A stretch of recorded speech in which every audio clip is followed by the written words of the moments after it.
I was planning to make a new dance video that would break the internet. However, the data suggested I was just too handsome to be in front of the camera. Rummaging around in my wife's office, I found this crazy little hole punch, and suddenly I had a different idea for a video. Well, look who it is. My old friend Painter's tape.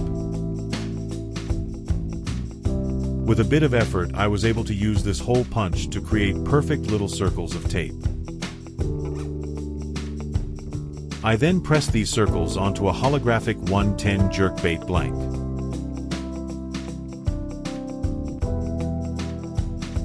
With all my circles in place, I moved to my painting booth and applied a base coat of white paint to the blank using my airbrush. I applied a good amount of paint so that the reflective surface of the blank could no longer be seen. Next, I used an opaque red. This I also applied to the entire surface of the blank in an even coat. I always like to use my hairdryer to make sure the paint is set before moving to a new color. The final color I am using is opaque black. I use this stencil to create a more interesting color transition.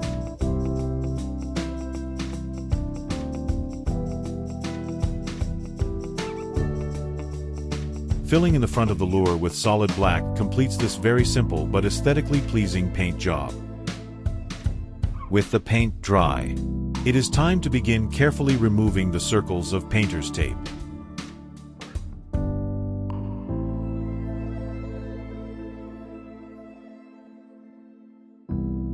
Get off me, you sticky little buggers. I am quite pleased with the contrast created by the holographic circles. These scary red eyes should really start to bring this thing to life. I always apply a very small amount of super glue before I put the eyes on. This keeps them from falling off or moving around during the clear coat process.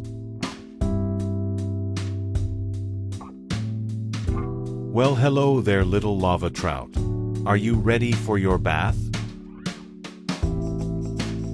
Before adding a resin clear coat, I like to apply a coat of polyurethane.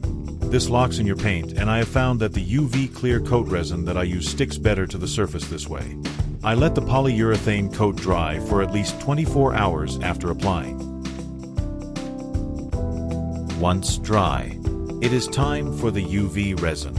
To avoid air bubbles and ensure an even coat, I will dip the lure slowly. I will then allow it to hang while excess resin drips off. Next, I will move my dripping little friend to an area I like to call the drip zone. This allows me to begin coating the next lure while he gets ready for the sauna. In ya go, little guy. I place the resin-coated lure into the specialized UV curing box that is not at all a cardboard box lined with aluminum foil.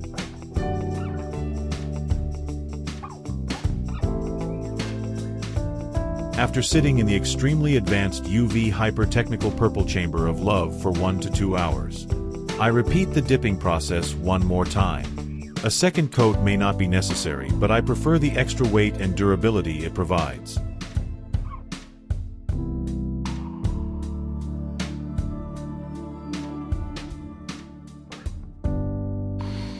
It's time to see our final product. Oh my, she is beautiful. I told myself I wouldn't cry. With the body now finished, it is time for the final step. Baby needs a new pair of shoes. Very, very carefully, I drill out the resin that is covering the eyes.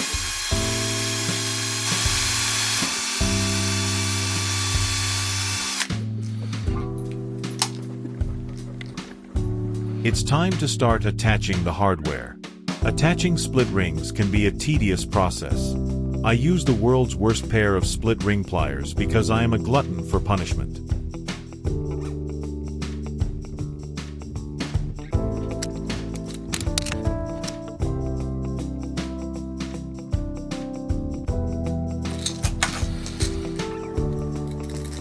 Finally, it's time to attach the hooks. I am using red size 6 hooks because I thought they would look cool. I even managed to get them on without injuring myself this time.